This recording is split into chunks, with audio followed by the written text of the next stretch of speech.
Pas itu saya buka begini, saya begini. Jadi ini kilat. Saya paling belakang. Saya buka begini. Kenapa pocong di belakangku? Pocong seumur hidupku barusan kali itu lihat pocong. Ya Allah. Itu kilat begini menyala itu kilat. Saya balik begini. Pocong itu di belakangku. Aku bilang, ya Allah, astagfirullah. Kau lihat kita tadi itu di belakang. Kau lihat tadi itu di belakang. Memang begini ini. Saya cerita. Tadi saya juga takut kayak ini. Oh, ternyata dia lihat juga. Dia lihat juga. Ternyata dia lihat juga. Saya kira saya orang ada tuh kayak orang ujung mata itu biasa lihat begini kayak orang pakai.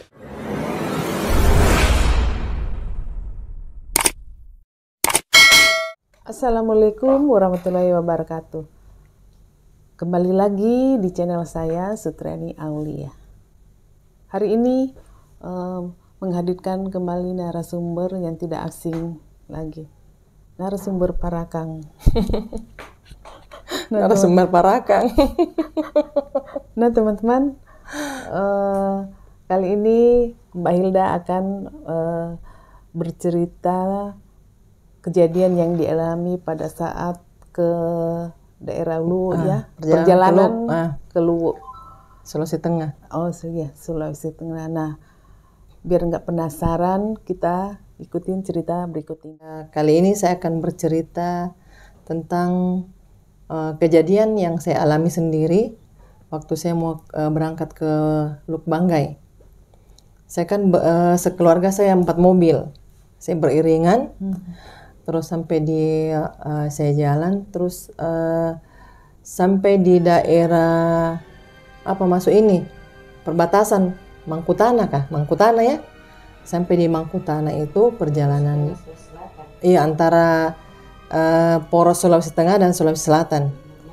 Pas di situ kejadiannya kan mamaku pas di mobilku ikut sama saya. Jadi pas itu perbatasannya Mamaku gelisah, katanya ada yang selalu cubit dari belakang. Padahal ada orang juga di belakang duduk. Saya kan bersaudara 4, iya. Ada yang cubit, ada yang pokoknya mamaku tuh hari gelisah. Dia langsung ngomong begini, siapa yang cubit? Kak ini selalu dari belakang. Bilang ada yang cubit Ki Mak. Siapa yang cubit Ki? Nah ini kan ada orang di belakang juga duduk. Baru kita juga di sampingnya, anak-anaknya. Jadi kita telepon mobil yang di depan. Terus itu saya telepon kakakku bilang berhenti dulu. Siapa tahu di situ mama tidak terganggu toh. Jadi situ saya oper mamaku ke mobil yang satu. Ganti tempat. Tidak, mamaku yang dioper ke yang mobil yang lain. Di kakakku juga. Saya kan beriringan 4 mobil. Sampai di daerah sebelum masuk Sulawesi Tengah. Di situ sudah hampir daerah Poso. Mamaku bilang begini tuh ada lagi. Ternyata ini mamaku yang diikuti sama mungkin ada makhluk-makhluk jin Astra. Begitu ya. Sekalinya dia bilang begini. Kakakku menelpon, dia langsung ngomong begini. Sama Ji. Biar di sini juga mama begitu. Tuh dia bilang begitu. Saya bilang, berhenti dulu. Kalau ada masjid, kita singgah dulu di masjid. Jadi kita singgah di masjid. Disuruh sembahyang dulu kita, Mak. Suruh sembahyang makin semua. Pas di perjalanan itu, saya masuk di daerah sebelum Pagimana. Daerah Pagimana itu ada kan daerah sebelum masuk Luwu, Sulawesi Tengah. Pas di daerah situ ada kan lagi di kerja itu jalanan kayak gunung dibelah dua itu gunung diperlebar jalanan. Jadi itu gunung, jadi kita di tengah-tengah lewat karena itu gunung sudah terbelah terbelah, jadi itu jalanan di tengah-tengah. Pas itu mobilku pas dia mau masuk di yang jalanan baru itu yang dikerja, pas mobilku yang saya tumpangi itu kakakku yang saya sekeluarga juga pas kempes bannya. Jadi saya berhenti. Jadi saya telepon semua kakak-kakakku bilang jangan tinggalkan karena pas ini bocor kempes ban mobilku. Jadi sekalinya situ hujan dia hampir 1:30 kayaknya. 1:30 malam Malam, tengah malam kita lewat di situ. Baru hujan deras ini. Kenapa kayak ada suara air sedengar? Bilang begitu tuh, kayak ada suara air sedengar. Sekalinya ada air ini di jalan turun ke sini. Di situ baru-baru hanyut mobil ke bawah jurang. Di situ kejadiannya, pas kempes mobilku di situ. Jadi kan, tapi kita kan tidak tahu. Jadi saya telepon sepupu yang di Luk itu. Saya bilang begini, saya daerah sini yang pas dikerja jalanan itu. Dia bilang begini, oh iya, hati-hati saja. Tapi dia tidak ceritakan Kak, supaya saya mungkin tidak takut. Pas itu kilat, yang namanya saya seumur hidup baru sangka lihat itu kilat. Kayak jatuh di sampingku itu, kan cuma yang ada tuh, tidak ada rumah. Baru kilat guntur. Kilat guntur pas di situ. Jadi kenapa ini? Jadi saya buka tenda mobil belakang toh. Mobil belakang itu saya buka supaya kan hujan deras. Jadi ini istrinya kakakku, dia ambilkan payung buat suaminya. Dia buka itu ban mobil toh. Dia mau ganti ban serepnya. Jadi pas itu saya pas di belakang. Saya lihat oh jadi pas itu kilat sama gunturnya. Saya kan ada bayangan itu kalau kilat. Itu kilat kayak baku sambar. Tuh sambar-sambar begitu tuh kilat dengan guntur. Apa yang mau terjadi? Saya bilang begitu. Saya lihat pohon kelapa yang banyak. Karena kan gelap sekali. Jadi itu kakakku dia menghadap ke sini, dia kasih nyala itu mobilnya lampunya supaya kita dia kasih jadi dibilang kakakku jangan ya lebih bisa ndak melihat lagi kalau begitu terlalu silau kalau mobil lampu. Pas itu diganti kilat, kenapa saya buka itu jadi saya berlindung di bawahnya itu kap mobil. Mobil belakang tuh saya buka supaya saya masuk di situ. Pas itu saya buka begini. Jadi ini kilat saya paling belakang. Saya buka begini, kenapa pocong di belakangku? Pocong seumur hidupku barusan kali itu lihat pocong. Ya Allah. Itu kilat begini menyala itu kilat, saya balik begini. Pocong itu di belakangku. Aku bilang, "Ya Allah, astagfirullah." Astagfirullah, istighfar Kak. Terus saya tanya itu iparku tuh yang lagi dia payungi suaminya. Saya bilang begini, "Kau lihat tadi itu di belakang. Dia bilang begini, "Iya. Jangan pakai cerita. Tadi saya juga takut kayak ini." Oh ternyata dia lihat juga. Ternyata dia lihat juga. Saya kira saya orang ada tuh kayak orang ujung mata itu biasa lihat begini kayak orang pakai kudung putih. Kayak orang pakai kudung putih. Kenapa yang berbulu-bulu kok pas balik kayak begini? Ya Allah pocong di belakangku. Jadi selesai itu dia ganti ban mobilnya kakakku. Kita naik sama di mobil. Jadi saya tidak mau balik belakang. Kututup saya begini baru lewat ke depan. Tidak mau balik belakang. Bila tidak mau saya balik belakang ini. Nanti masih ada tuh pocong di belakang. Jadi pas selesai itu, tidak lama ada airnya turun dari atas gunung. Turun betul itu air. Dia bilang, ternyata memang ada air yang mau turun tadi itu. Kita dengar suara air.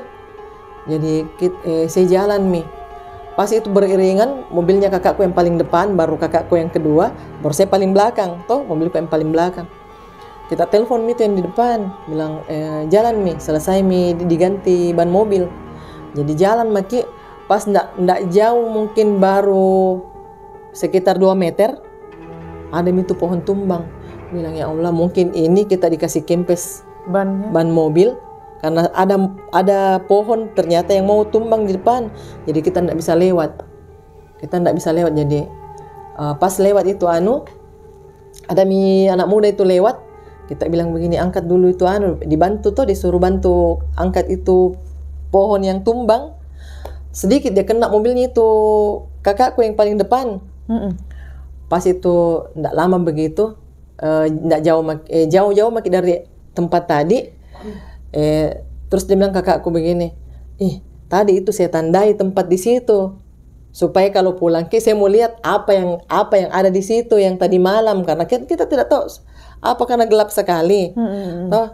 Terus dia bilang, nggak lama saya telepon itu sepupuku yang di Luk. Saya bilang begini, tadi malam saya lagi saya lepas dari ini yang gunung yang di belah itu. Saya lewat dari saya lewati mi, kempes ban mobilku di situ, bocor bannya, toh nggak bisa mi dipakai. Terus bilang begini, saya tidak mau ceritakan ku di situ. Nggak lama itu, 4 hari mungkin yang lalu itu, ada mobil jatuh, 1 mobil itu meninggal karena jatuh di jurang. Ternyata di tempatku, pas yang di tempatku itu, kejadiannya di tempatku juga, mungkin itu ada pocongnya itu di belakang tuh. Nggak lama begitu, kemasukan itu iparku dari iparnya kakakku punya tuh sama mobil kak. Kemasukan ada itu di belakang. Dia nggak mau, dia pertama balik belakang begini, dia katanya menempel itu di belakang begini, kayak dia mau kasih masuk begitu kepalanya ke dia. Langsung begini, begitu. Sekira dia kenapa? Bilang, kenapa? Aku bilang, dia paling belakang duduk toh. Saya yang di kursi tengah, dia paling belakang. Begitu gitu. Kita bilang, apa? Kenapa? Aku bilang begini. Ada yang ikuti gitu menempel di kaca. Jadi ini kepalaku kurasa kayak besar sekali nih kurasa kepalaku. Nggak mau juga balik belakang. Bilang supaya dia berhenti ngomong begitu. Kita bilang begini. Bayanganmu gitu. Dia bilang, tidak, ada yang menempel di kaca. Ada yang menempel di kaca. Dia bilang begini, istighfar kok. Yang kok ngomong begitu, kita juga takut, Ki. Istighfar kok. Dia bilang begini. Dia bilang begini ke Rahmil tuh. Sebentar, baru dibakar gitu kok yang ikut di belakang tak. Nggak lama turun gitu istirahat, Ki. Langsung Tommy dia pingsan, Ki. Begitu Ki mau turun, bilang istirahat, makin dulu di sini, Peng. Perbaiki dulu tak tuh. Ini mamaku nggak berhenti juga. Begitu terus mamaku kayak ada yang cubit dari belakang. Berlanjut gitu terus tuh mamaku juga begitu. Berlanjut terus. Sekalinya ini turun dari mobil, pingsan itu iparku. Kita ambil tahu kalau orang begitu, kita ambil bawang, toh. Iya. Dikasih bawang Jadi dia teriak dia bilang begini, di situ. Dia tunjuk-tunjuk itu mobil. Ternyata itu memang mobil ada yang ikuti, Ki. Makhluk halus. Kita tahu mobilku yang paling ada barangkali 5 kali mobilku pecah bannya. Untung itu setiap ada bengkel kita memang mini atau beli diganti memang mini bannya tuh ban dalamnya. 4-5 kali gitu saya baru sampai ke di mobilku tuh itu aku bilang begini, selama ini parko gara-gara kau kayaknya ini diikuti nih setan. Kenapa saya mobilku yang selalu kempes bannya. Nggak jauh tuh kempes lagi bannya mobilku. Jadi itu waktu apa lagi ada pohon tumbang, bagaimana caranya lewat? Ada yang angkat? Ada yang lewat itu anak muda 2, kita suruh angkat dia. Bilang minta tolong itu diangkat. Barangkali, tapi itu mungkin kita dikasih begitu tuh, kita ambil hikmahnya karena seandainya mungkin saya jalan terus, mungkin ini mobilnya kakakku yang paling depan itu kena. Tapi kan untung kita dikasih selamat dengan ban yang kempes. Jadi seandainya mungkin terus kita dapat. Karena begitu mau masuk kepalanya langsung tumbang, jadi dia kasih mundur cepat Jadi itu apalah itu pemuda, apa dia bilang? Iya, dia langsung bilang begini. Itu cowok bilang, "Om, hati-hati lewat sini. Tidak bisa orang di sini batogor-togor." Begitu tuh cowok 2 tuh, "Tidak bisa batogor sini, Om. Jangan batogor-togor Begitu tuh yang lewat 2 orang bilang iya. Jadi selesai itu iparku. Jadi ceritanya dia siuman itu. Dia sadar habis dari itunya. Dia langsung bilang begini, ya Allah itu mobil ada katanya makhluk yang besar sekali itu. Dia tutupi itu mobil begini, baru dia ikut di belakang kayak dia peluk katanya itu. Penglihatannya itu dia peluk itu mobil yang saya naik itu. Dia peluk begini, dia bilang, ya Allah saya lihat baik-baik itu kayak makhluk yang hitam itu kayak seram sekali itu mukanya. Menempel itu kayak dia mau kasih masuk itu kepalanya, penglihatanku tuh masuk kepalanya di dalam mobil. Baru tinggi besar itu di atas mobilku. Saya bisa membayangkan. Iya. Jadi bilang aku cerita begitu tambah takut itu kalau begitu. Langsung bilang begini, kakakku tuh yang bawa mobil, dia bilang, tidak bisa kau gitu karena ndak sholat kau mungkin. Dimain-mainin begitu. Dia bilang tidak kak, betul saya lihat itu mobil kayak ditindis itu sama orang yang makhluk tinggi besar itu, hitam baru dikasih begini tuh mobil, baru dikasih masuk kepalanya begini. Kayak dia mau ambil begitu. Iya. Itu saya dia bilang nggak bisa kak. Ada tuh bilang kayak ketindisan dia antara mau ngomong tapi tidak bisa keluar suaranya, kayak mungkin lari masuk tuh lidah. Begitu jadi nggak bisa ngomong. Jadi bilang kayak begini. Kenapa? Begitu dia tunjuk terus tuh ke belakang. Jadi kita ini yang ada itu di dalam mobil itu, kita juga kayak besar sekali kepala Atta itu. Paling sulit. Hah? Apa? Maaf guys, tadi ada trouble. Tadi ada trouble ya, gangguan makhluk-makhluk yang mengganggu. Ya lanjut. Iya, terus kita jalan sampai kita masuk di ini daerah Pagimana. Ada namanya daerah situ, daerah Pagimana. Jadi kita masuk itu daerah Pagimana. Kita di situ sampai subuh. Subuh kita masuk di situ subuh. Ternyata ini sampai subuh itu jadi kita mau singgah cari tempat sholat. Cari tempat sholat. Kenapa kita salah masuk? Kita hampir masuk di gereja. salah masjid. Penglihatannya kita itu masjid. Ternyata namanya astagfirullahaladzim. Ternyata ini gereja bukan masjid. Jadi kita jalan terus sampai jadi jalan terus sampai di tempat di rumah makan itu, ada satu rumah makan. Kita singgah makan untuk sarapan. Kita mandi sampai di rumah makan situ. Hah? Apa?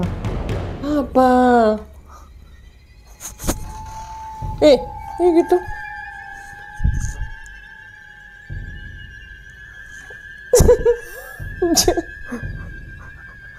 Buyar ki konsentrasi ku itu ki.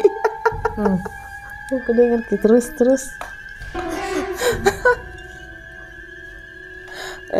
Jadi saya tuh pas sampai di rumah makan itu, ada tuh namanya rumah makan Padapo.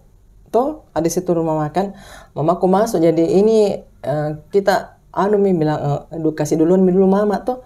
Jadi saya kasih masuk itu mamaku di situ. Kenapa mamaku itu teriak? Almarhum mamaku itu teriak sampai di kamar mandi itu, mamaku teriak, ada katanya orang tarik. Perasaannya itu mamaku ada yang tarik masuk. Jadi saya bilang begini, kenapa ki mak? Mak, kita kenapa? Dia bilang begini, bukan kau yang tarik kak? Bukan, saya di luar tunggu ki. Saya cuma kasih masuk di kamar mandi, jinda aja WC-nya tuh cuma tempat mandi. Jadi saya bilang masuk karena mau jikan pipis mamaku tuh, jadi saya kasih masuk. Pas saya dorong mamaku begini, bilang mak situ Miki, bilang begini, begitu mamaku tuh, langsung dia bilang begini, kenapa mak? Dia bilang begini, bukan kau yang tarik tadi masuk? Saya bilang enggak, saya di luar tunggu ki, saya tidak tarik masuk. Ada yang tarik tanganku masuk dalam kamar mandi. Langsung bilang begini, sudah pemanu dulu, jangan maki dulu masuk, cepat-cepat maki, jangan maki dulu mandi. Karena saya juga takut. Iya, jadi kita itu semua kayak diganggu, terganggu ki memang dari perjalanan itu. Dari mulai start sampainya tiba. Kita itu mulai terganggu pas perbatasan itu Trans Sulawesi. Antara Sulawesi Selatan dan Sulawesi Tengah. Perbatasan. Iya. Kita pas naik gunung itu kan perbatasan itu, kita naik gunung. Puncaknya tuh sampai puncaknya begitu. Jadi mamaku itu sampai di dalam dia keluar, mamaku keluar dari kamar mandi. Pas itu sampai di saya ceritakan tuh bilang ada yang tarik tangannya mama di kamar mandi. Bilang ada betul itu yang jangan dulu kasih di itu. Jangan dulu Kayak gitu ya ampun. Serius sekali Kak, saya mendengar Kak, memang menarik sekali ini ceritanya. Iya, karena ini kan kejadian yang kita alami sendiri. Jadi terus sudah jam kita mau habis sarapan, kita berangkat sampai di memasuki itu daerah Luk. Kenapa lagi tuh kakakku salah jalan? Mestinya kita ke kanan, dia ke kiri. Tapi jadi memang itu perjalanan tak itu, dalam perjalanan saya sekeluarga itu kayak memang saya terganggu dengan makhluk halus dalam perjalanan ke Luk. Akhirnya tiba di Luk dengan selamat. Alhamdulillah. Tidak bercerita di tantenya? Iya, dia memang iya, daerah situ memang itu yang dijadikan itu jalan itu memang agak-agak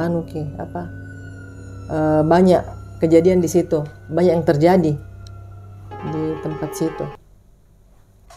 Ya gitu sampai tiba selamat di Luk Banggai. Begitulah cerita singkat saya selama saya dalam perjalanan dari Makassar ke Luk Banggai. Karena itu Luk Banggai kampung saya. Menarik tau cerita saya. Iya, ceritanya memang saya alami sendiri. Demikianlah cerita saya dalam perjalanan Makassar Luk yang saya alami sendiri. Semoga ada manfaat yang mendengar, kita ambil saja hikmahnya. Teman-teman, demikianlah tadi cerita dari narsum yang cukup menyeramkan, bahkan terjadi di studio ini, hampir kerasukan. Oke. Merinding sendiri. Iya. Oke, terima kasih yang sudah subscribe, like, komen, dan share. Sampai jumpa di konten-konten berikutnya. Assalamualaikum warahmatullahi wabarakatuh. Waalaikumsalam.